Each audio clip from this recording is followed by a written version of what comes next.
Hey guys, how's it going? It's Al, week 13 on DraftKings. I can't believe it's already week 13 for NFL DFS, but here we are. I have a first look video for you. Every single week of the season, every Monday, I go through and I try to build an early look, no research, just kind of going through things, looking at the spreads and putting in, we call them like a placeholder lineup, a dummy lineup, based around the tournament building philosophies that I believe are best. There's going to be a little pop up here if you wanted to look at how to win on DraftKings. I have a great playlist, especially if you're new to daily fantasy, on how to win on DraftKings, all the different sports, whether it's tournament, cash games, tips for beginners, reminders for people who have played the game for a long time. The last one that I recorded is the one that's going to be linked right up in there, talking about why we double stack, why we use to bring back secondary stacks and correlation and all that matters. And that's how we're going to build this lineup again this week. We're going to focus on one quarterback with two of his pass catchers, bringing it back with a player from the other team in case that game shoots out, because it's much easier to be right about just that one thing than having to pick four unrelated players and hit a 4-game parlay, essentially, or 4-player parlay. It's much harder than just hitting on one game that shoots out. We're also going to correlate a secondary stack, have a couple of one-offs, and this is going to be a fun week, I think, in daily fantasy, because there's a lot of high scoring games with close totals, some quarterbacks in positions against teams that are really bad at defending the quarterback and their pass catchers. So a great week for tournaments upcoming here in week 13. Thank you guys for being here. Drop a like on the video, subscribe to the channel, ring the notifications bell, leave me a reply down below with the quarterbacks and stacks that you are most interested in playing this week, and let's hit it. He's a legend.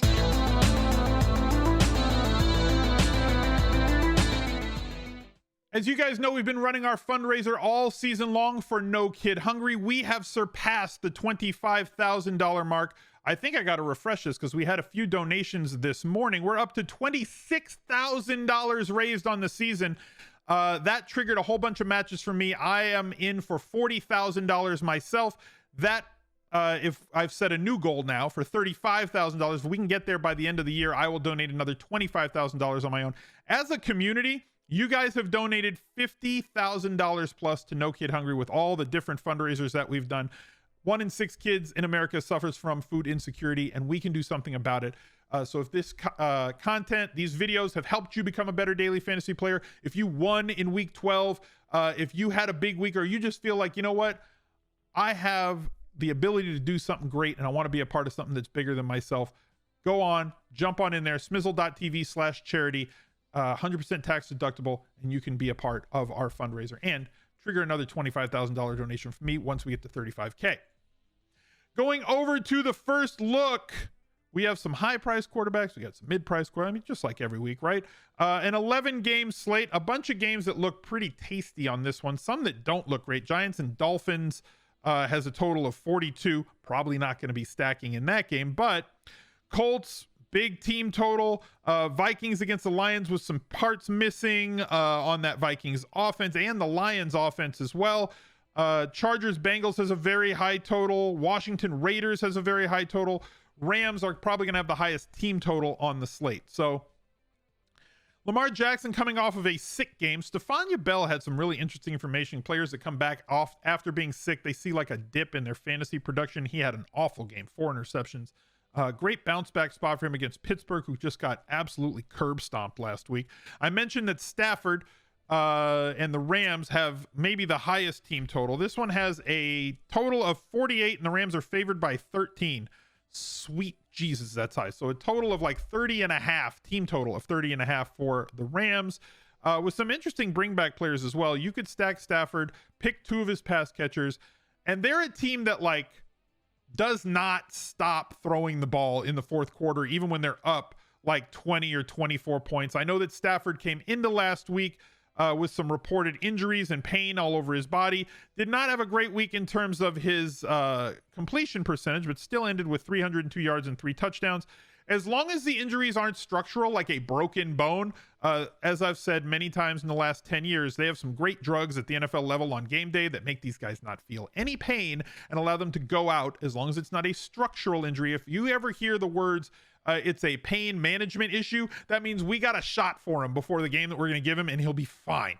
So as long as it's not structural, I'm fine on Matthew Stafford. Any slate that has Stafford and Brady, makes double stacking very easy between the two of them. For the first like 10 weeks of the season, it was as simple as, you know what, just double stack Brady, double stack Stafford in tournaments, especially if you're making multiple lineups. For those of you who do mass multi-entry using the Fantasy Labs tool or any lineup builder that you choose to use, all you had to do is build a bunch of Brady and Stafford stacks and you were in a position to win a tournament basically for the first 9-10 weeks of the season. Hopefully Brady can get off the schneid here, as he really has not performed very well from a fantasy perspective. 23 points against the Giants, but like 12.2, 15. We need to get back to this Brady that was throwing like 4 touchdowns seemingly every other week, 4 and 5 touchdowns in that offense. Justin Herbert has been outstanding, still not priced high enough. Scored 24 points in a game where him and the Chargers offense did not look good. Somewhat of a concentrated pool of players to target with. I would allow for Eckler to be involved. There's a few teams that, like, if they have a super hyper pass catching running back who gets like 18+% of the target market share for that team from the quarterback, they do correlate well with the quarterback scoring. Usually I'm not allowing the running back to be in there. Typically, especially if it's a high scoring running back, I'm trying to get off of that percentage and leverage against everybody playing the running back by playing a quarterback double stack. Kind of the reverse of what happened in week 12, where everybody was on the Brady doubles and Leonard Fournette was the leverage against the Brady doubles, and it worked. Kirk Cousins has been very good. Also a good matchup here that I mentioned before. Russ Wilson, we're going to have to monitor what happens on Monday night. San Francisco, though, is a very tough matchup, not in terms of how efficient their defense is, but more in terms of how efficient their offense is. And if they play from ahead, and they are favored, I believe, in this game by 2. So if Seattle plays from ahead against San Francisco in Seattle, then San Francisco has to speed up. As soon as San Francisco gets a second half lead, they are trying to get 12 to 15 play drives and just grind it out and act like they're the Cowboys back from the DeMarco Murray days when he had 420 touches in that season, which was nice for the Cowboys, but not as nice for anybody playing them, as they basically had the ball for 39 minutes a game and your opposing offense just didn't have as many opportunities to get plays off. We want a volume of plays. So a couple of quarterbacks really stand out to me for double stacking purposes. One, Derek Carr, great matchup here against Washington, who's allowed the highest DraftKings points per game to opposing quarterbacks this year. Love the way that he was utilized on Thanksgiving, with Deshaun Jackson being used to stretch the field, especially considering that their 2 best and most voluminous targets are Darren Waller and the fall guy Renfro, who basically are going to operate in the 10 yards between the line of scrimmage and 10 yards, right? Like, they're not downfield threats. So they got to operate underneath, which means they need to utilize Deshaun Jackson a lot in the absence of Henry Ruggs, to keep safeties off the line of scrimmage and to space things out so that they can get open and do things. So 6K, double stacks, and a bring back with Washington, very much in play this week.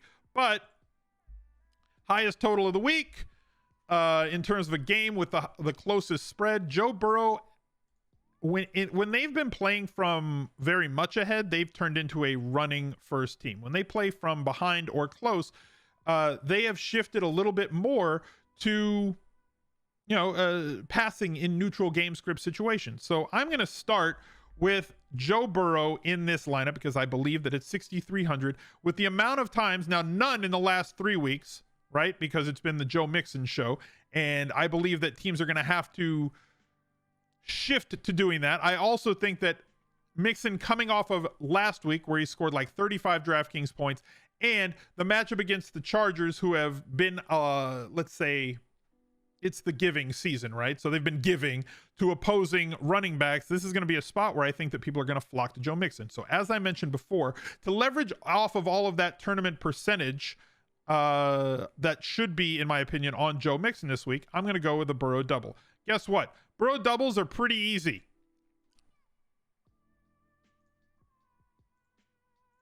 Okay. All right. If you want to get contrarian, you can do this, but up and down in terms of Tyler Boyd's usage. The 2 players who have seen the most consistent usage have been T. Higgins, who had his breakout game, cashing in on all those air yards and cashing in on all those end zone targets where he had not scored a touchdown, finally getting back into that column against Pittsburgh this week. Salary remains under 6K. The volume and the rollout is going to be the same. Everybody ran away from him after he was chalk in week 11.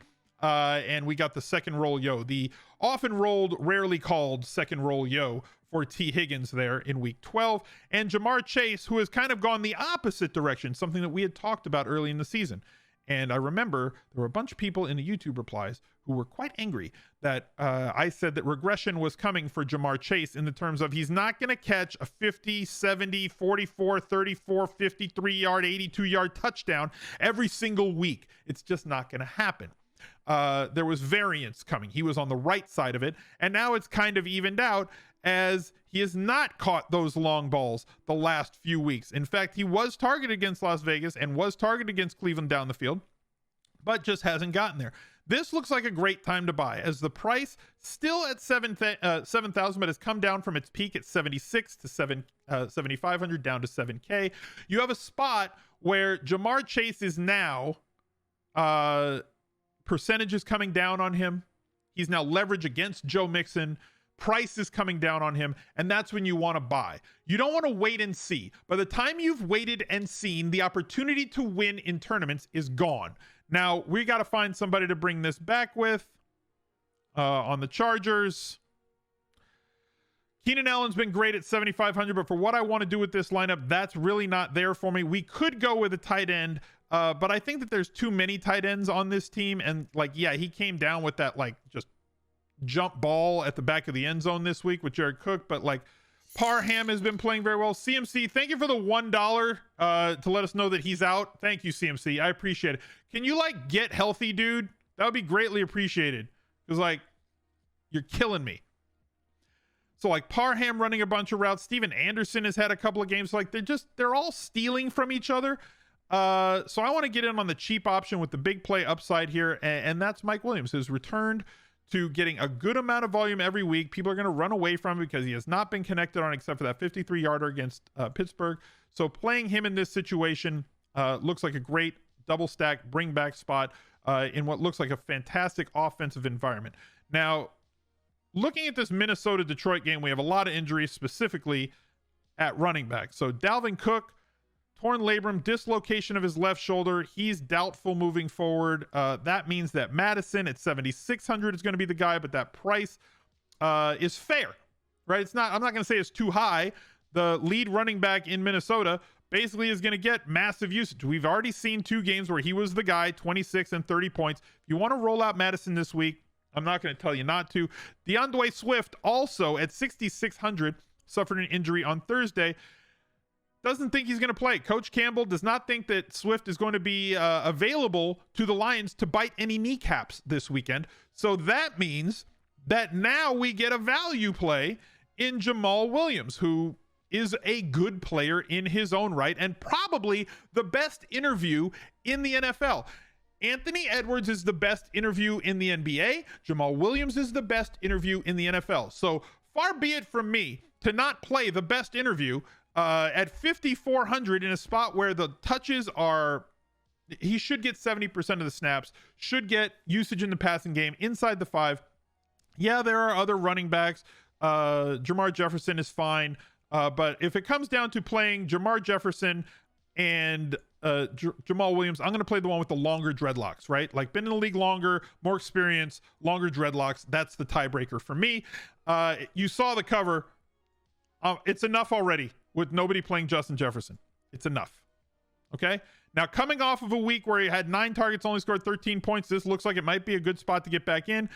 I was going to say because the percentage is going to be down on him, but like the percentage is down on Justin Jefferson every week. So we can get a little bit different here. Now, in terms of like tournament plays, always put your latest playing player in the flex, right? So let's just do that so the people aren't mad.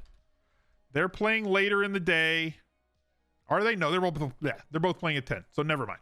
I saw Chargers. I was like, okay, just make sure if you're playing one of these 1 p.m. guys, Las Vegas and Washington, Rams and Jacksonville, Pittsburgh, Baltimore, Seattle and San Francisco, make sure that your latest playing player is in the flex to allow you, in case you're blocked, the opportunity to get off of plays that you're blocked to get to the top of the chart. So we're going to plug in a random defense.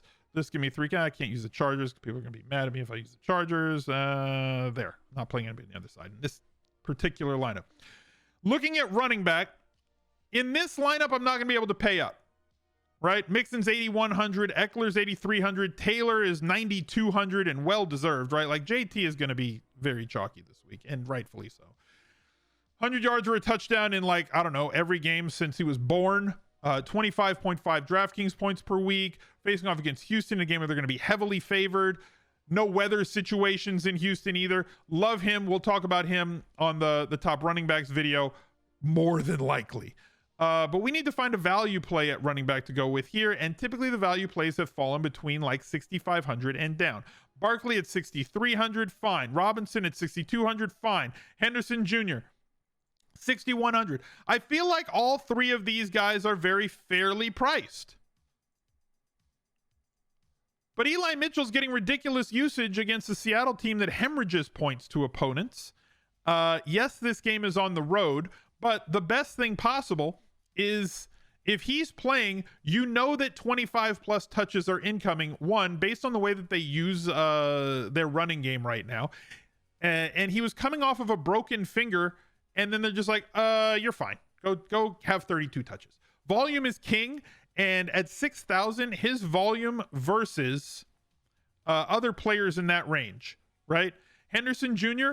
does not really ever see that many touches. So like a higher touchdown expectation possibly because he's not splitting with like a Deebo Samuel once they get around the goal line.